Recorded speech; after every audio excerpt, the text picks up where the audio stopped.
Buying a gaming monitor today is honestly confusing. Every brand throws big words at you: OLED, Mini-LED, peak brightness, HDR 1000. But what does any of that actually mean for your gaming experience? So in this video, I'm going to break things down in the clearest, simplest way possible. By the end, you'll know exactly which one you should buy: OLED or Mini-LED. Let's start with the real difference, the one that affects everything else. Section 1. The real difference. Here's the easiest way to understand it. An OLED monitor is like having millions of tiny lights, one inside every single pixel. Each pixel can turn on, turn off, and glow any color it wants. If a pixel wants to show black, it literally switches off completely. A Mini-LED monitor can't do that.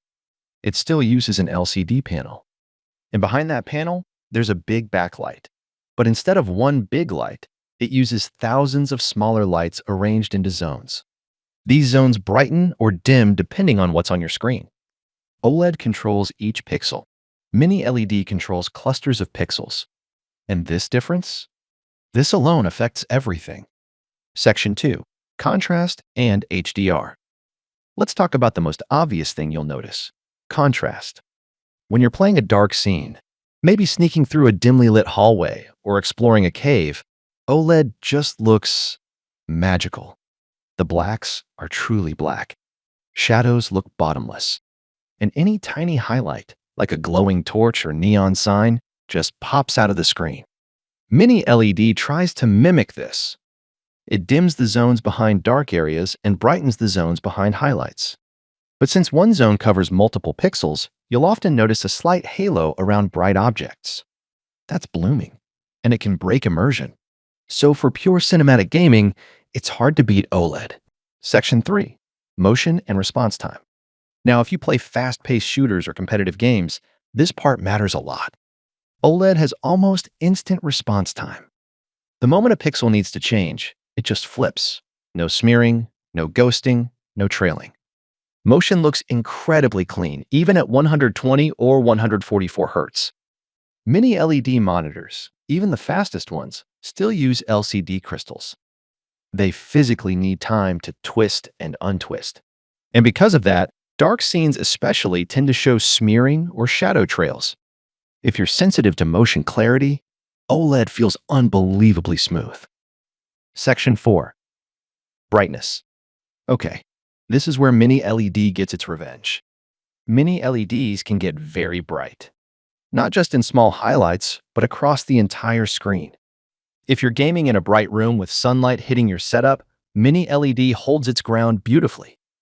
OLED? Modern QD-OLED panels can get bright in small highlights, sometimes even close to 1000 nits. But the moment you have a full white screen, brightness drops. It's part of how OLED works. So if your room is bright, Mini-LED feels more comfortable. In a darker gaming room, OLED's brightness is more than enough. Section 5. Color quality. When it comes to color richness, OLED, especially QD-OLED, looks incredible.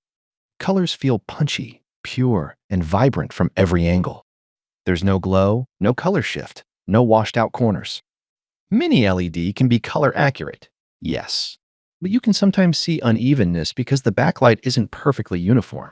For people who do creative work in gaming, OLED is almost always the better pick. Section 6. Burn-in. The big fear. Now we have the elephant in the room. Yes, OLED can burn in. But here's the truth. People rarely say, you need to abuse it pretty consistently for burn-in to actually happen. If you play different games, watch videos, browse, move windows around, the risk is extremely low.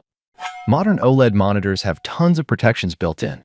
But if you're someone who plays the same game every single day with the exact same HUD, or if you use your monitor for work with static toolbars for 8 hours straight, Mini-LED is a safer long-term choice.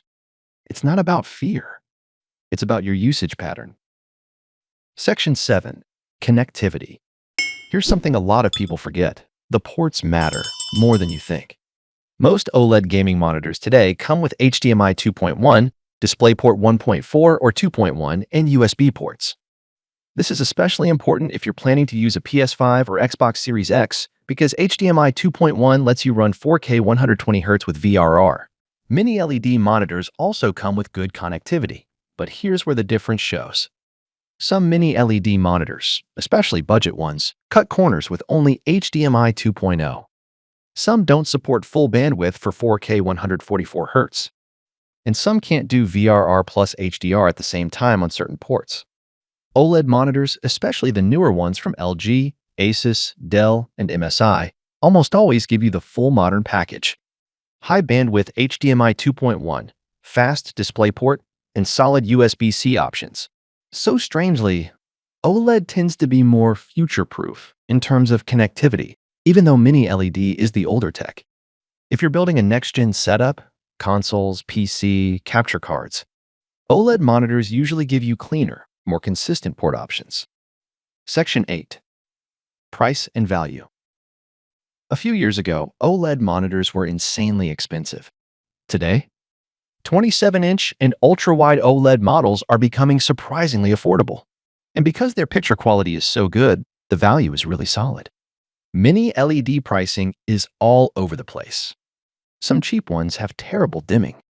Some premium ones with lots of zones are fantastic, but also expensive. Value-wise, OLED is catching up fast. Section 9. Which one should you buy?